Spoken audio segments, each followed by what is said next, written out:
I'm so excited. I've got two clips I'm excited to share with you guys, and we'll just jump right in. So to start, for those on the Zoom that haven't met me yet, my name is Bobby Villarreal. I'm a composer based in LA, originally from Houston, Texas. I'm a third generation Hispanic Latino, meaning I was born in the US. My parents were born in the US, but mis abuelos born in Mexico. And growing up in Houston was a lot of fun.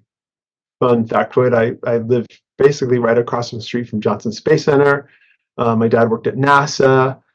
So that was almost the career I took before becoming a composer. Um, let's see. Let's see. I have some notes here. A little bit of backstory before we dive in. My first little memories with music. Ever since I can remember, I was always drawn to the piano. I thought the piano was the coolest thing ever, and like just jumping on the piano, plucking out notes, plucking out things by ear. That was so fun for me. I'd come home from church and be like, "What was that song?" And then I'd like play it, and then my family would be like, "How did you learn that song?" And it didn't. I thought everybody could do that. I thought that was just something that like everybody did. So it was funny because I'd invite friends over and be like, "Hey guys, do you want to play the piano? Do you want to like jam out?" And they would be like, what?" And so I didn't realize later, so that was not a quote unquote like normal activity, but that was something that I was super excited about. And in high school, I jumped to the electric guitar because I learned who Eddie Van Halen was, and Jimi Hendrix, and high school guitar, electric guitar. Come on. So that was super fun. I got into like Santana, and then to kind of fast forward my musical journey, then I spent a summer at Berklee College of Music in Boston, and that's where I learned that wow, some people and composers are making this thing a career. Like that was just mind blowing to think. Uh, you can tell stories with music and make a living out of it, and that was a huge turning point for me. Complete fire in the belly moment there was like, okay, this is what I have to do. I have to figure this out. And so I moved to LA. My first ambitions with a career in music were actually trying to become a hip hop producer. So I worked at a label and I engineered a lot of records and kind of got my feet wet in that world first. And so that taught me a lot about pop production, a lot about recording vocals. I've got this sort of like pop sensibilities to my writing. Maybe you'll hear. Um, and so that was a lot of fun. And then went back to Berkeley for a year, graduated, and came back to LA. Been here ever since. I live with my beautiful wife and my two babies. I'm just so proud and lucky to be a dad to a almost 3-year-old and a 1-year-old son. And so anyway, that's just a little bit about me. To get into Dora now, a little bit of backstory about Dora. Let's see. So Dora the Explorer, for those who may not be familiar, but I mean, I gotta say, it's an international franchise property, iconic. You can say Dora in almost any country, and someone would be like, "Oh yeah, Dora." And uh, it to start, it just blows my mind that I get to be a part of telling Dora's story here in 2024 as she continues. She came out in 2000. She's celebrating her 25th anniversary next year. Um, so it's all super exciting. Uh, Shows and spin-offs since the 2000s. I just want to get this out of the way, but we've had Dora the Explorer from 2000 to 2014. Then it was Go Diego Go, 2005 to 2011. Dora and Friends Into the City, 2014 to 2017. Dora and the Lost City of Gold, the live action film, Jermaine Franco and John Debney, who crushed that score. And now the Dora Explorer reboot of 2024. again, just so jazzed, pumped. Uh, you'll probably hear me say that like multiple times in this interview, and I don't know, somebody put like the hand emoji or something on the screen of like, stop. Okay, we get it, stop. So that being said, super humbled to be a part of this continuing legacy of Dora and storytelling, and and it's also just like nostalgic for parents like me who grew up watching the show.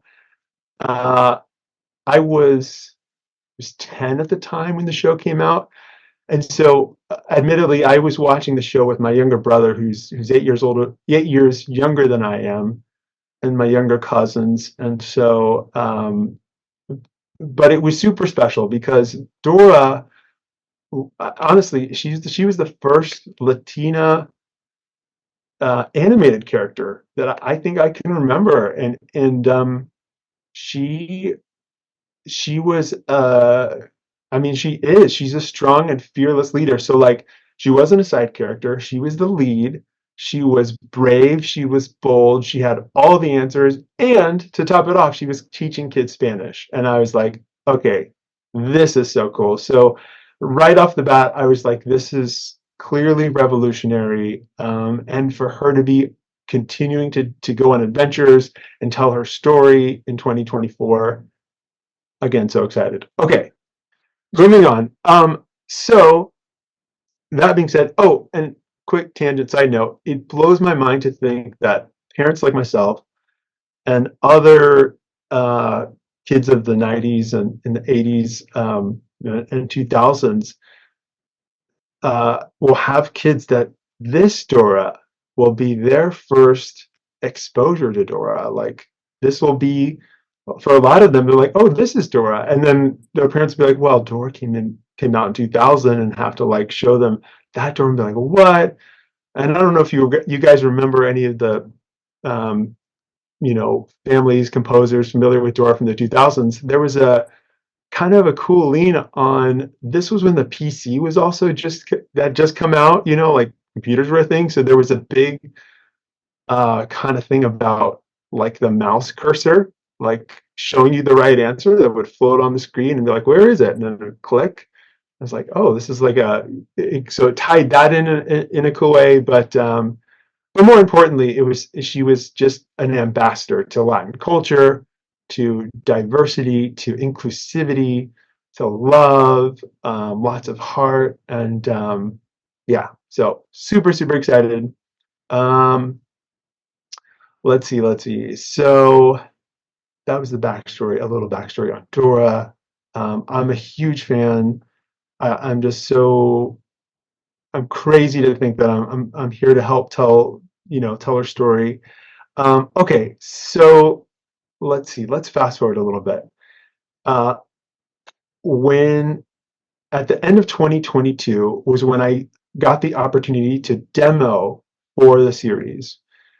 And when I was sent the pitch, I was like, "Oh my gosh, Dora! Like what?" And they had some really smart references of what the show creators and producers and creators um, wanted the sound and the score to kind of sound like in the palette. And I thought they were all really, really smart. They had some recent artists, some past artists, and I was looking at those and listening to those and doing some research. And then I sort of took a step back and thought, okay, well, if I'm going to be coming into this, what are some of the artists and approaches that really excite me that I can put a really personal stamp on this? Because anytime I demo, especially on something like this, I'm like, if I don't connect to it in a really authentic and personal way, they're gonna feel that, and I'm gonna feel that, and the more passionate I am about the approach, it's just hopefully it'll show in the music. It's just gonna be authentic. So I took some of the artists that I grew up listening to. My house was filled with music from Juan Gabriel, Rocio Durcal, Elvis Crespo, Luis Miguel, who oh my god, I'm still obsessed with Luis Miguel. If there's any album I could point you guys to, there's an album called Romances that's like it's so beautiful. It's very ballad like. Okay, so maybe maybe this is when you need like some candles going and maybe some rose petals, but it's got just like such beautiful string arrangements. Anyway, so that was one of my favorites from my childhood. And then, of course, Selena, who is close to my hometown in Corpus Christi. Um, and so I've always had those kind of sounds like in my DNA, like artists that I loved. And then, like today, now with my wife and two kids, we love current artists like Bad Bunny, J Balvin, Carol G. A lot of these artists we can't listen to with the kids, but it's in Spanish, so we have a couple years till they catch up on really what's going on. Um, but a lot of really really cool grooves and crossover, you know, genre fusion blending with hip hop, pop, R&B, a lot of Latin instruments and a lot of Latin reggaeton flavors and just really cool stuff that I was just I'm super into still. Um, so let's see. My first initial meeting that I had on this show was with. I got so lucky. I met with Chris Gifford, who is again one of the co-creators of Dora the Explorer. And speaking with him was, I think that will stick with me forever because it's like meeting, it's just like you're meeting somebody who created a character that's just so important to the world and continues to be. And so he was talking about how Dora Dora's a fearless leader. Dora is a champion of empowerment, of diversity, inclusivity. She is full of love. She's full of heart. He wanted to make it very clear that she's always been full of heart and full of love. And this new series is no different. We want to continue that through line to sort of pay tribute to the original series. And with the new series, some of the changes is when Dora first came out, language learning was so important because there just wasn't a lot of language learning, especially Spanish representation on TV. And so now that it's been almost 25 years, this new show has more of a lean on adventure and comedy and learning Spanish through adventure and comedy versus um, some of the longer pause moments where we can key into the Spanish words. So there's still language learning, but it's in the kind of a more fun and adventurous way, I guess you could put it. Okay, so let's see. So Dora, that was sort of the so when I demoed for the show, I put uh, those colors that I was just talking about for some of those artists that really like move me, get me grooving, and I thought I'm just gonna go for a big swing on this thing. I'm gonna put uh, I'm gonna fill it with things that I really enjoy, like 808s, trap drums, guitars, um, you know, Latin instruments, of course. I'm a guitar player, and I put some guitar in there and timbales, and but really my approach was I really wanted it to sound fresh. I really wanted it to sound like what does Dora in the rainforest sound like today? Um, and So that was a really fun challenge. And when Chris got the demo and we spoke about what he liked from it, one of his first questions he asked me was like, "How did you come up with this sound? I mean, the rainforest could mean so many different things, and I would have never guessed like an 808 would fit in here, or these fills you've got going on, or how did you come up with you know some of these things?" And it was really cool because it just showed that he was open to these new ideas, and I could tell how important it was for the story to sound relevant in 2024 and fresh and fun. And so right away I was like, oh my gosh, this is just so perfect because I'm so excited to blend some of these new sounds. So anyway, that being said, why don't we dive into the first clip?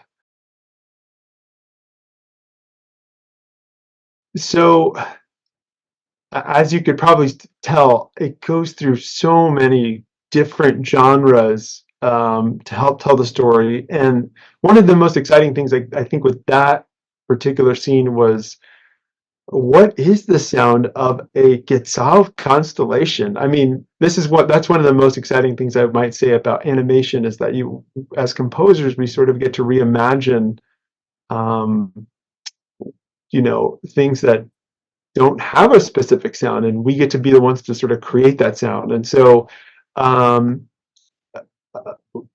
sort of the process with spotting the show, I work closely with music supervisor Holly Gregory, who's amazing, and she, before every show, we sit down and we talk about, okay, not only where does music go, but where can we be the most culturally authentic and responsible with some of the music choices. So for this Quetzal, like I said, Central Mexico, what are some of the genres around, near and around Central Mexico? We have got cumbia, there's merengue, there's salsa, there's so many. It's a huge blend. And we thought that Quetzal, being a bird, what if we took a more organic approach? So I think I had um, a wonderful percussionist that I loved working with on season one, Lorena Perez Batista, who's a composer and Venezuelan percussionist. I think she played cajon on that cue, if I'm not mistaken, and just brought a real liveliness to it, and some other drums. And so that was sort of the Quetzal sound. And then um, I think you saw he goes along and he sort of slips on a banana. So then there's like someone kind of like frenetic montuno piano playing there as he slips. And there's a little space in there we had a sort of built out for a joke that the serpent makes, and so it's really fun. It's a really fun challenge, because it's like looking at all these little beats. How can we tell the story and support the story with Latin music, but always keep in mind the story's first? So try not to bring in Latin styles or just any kind of music in general that's gonna maybe take over the scene, but support the story and support the narrative. Because at the end of the day, this is a service job. I'm so grateful to be part of it, but telling the story is so important. Um, what else about clip one? Oh, the beginning. I don't know if anybody's familiar with the reboot already or has checked it out, but that was a cover of the Dora theme that plays right before that scene. There's always the opening with Dora's theme song, and so that was a quick like nighttime cover with like bells and strings and stuff like that. Um, Jocelyn, why don't we jump into clip two? That's okay. And to set this scene up real quick, clip two I thought was important to share, because with Dora, it's one of the more interactive shows I think on TV. So it's all about interacting with the home viewer, with kids, and I think this one you'll see what I mean. As the back and forth. So with that scene, as you could tell, it went through a lot of different emotional beats, but the interactivity of Dora with her fishing pole, trying to find the right object, trying to find the star. Um, one of the challenges with Dora, it's fun with those kind of interactive scenes where it's more kind of action involved. It's important to keep the tempo up, because we don't want to lose all momentum as it goes through the scene. So one of those, if there's any composers on this Zoom, one of the tactics I use is just putting like a low pass filter on that sort of reggaeton type beat with the 808s, to sort of take out some of the high end, so the dialogue could shine through a little bit. Um, and so that's helpful. But then, so we go from a reggaeton, and I think there's that searching section. And in that searching section, I went for a more bachata type groove. And then as she swings into the cave with the dragons, then we're into like a bolero, which I thought was really a really smart choice and fantastic sounding there. And yeah, so there's just, I guess, in closing, there's so many different diverse and rich Latin cultures and genres that are so fun to explore, and nothing is off limits. And it's so fun to like bring those together to tell Dora's story. And really quick before we leave, I want to give a quick shout out to head of music Ellie Bainstock at Nickelodeon, who is just a champion of music. She is so music forward. Chris Gifford is so music forward. The creator of the show, Rich Magallanes, and Henry Madden, executive producers on the show, allow me to just really go for it with the music. And then last but not least, I have a super amazing music team. Juan Matos, I think he's on the Zoom, I think. Lodena, his wife Juan's from Puerto Rico. Lodena's from Venezuela. I've got an amazing assistant, Krista, who supported me on season 1. And this really was a team effort. I couldn't do this without a team, and I'm so grateful to them. They're so talented, and it's just so fun to collaborate with live musicians, other composers, and to tell Dora's story in 24 is just such a gift. And what a privilege it is to tell stories in children's media and for this medium, because as I said, I have a daughter, Ellie, who watches the show, and seeing her watch the show and then like in real time react to Dora's commands, like, oh, say this or say that. It's like, oh man, it's just like, this is really, really impactful. For those of you who have kids, I can't stress enough how important it is. Like the programming you know expose them to, it really can have a profound effect on the way they think and the way they um, go about the world. And so I think Dora is such a positive influence, and it's really, really a privilege to just be a part of their story. And with that, thank you all for being here. Thank you, Impact 24.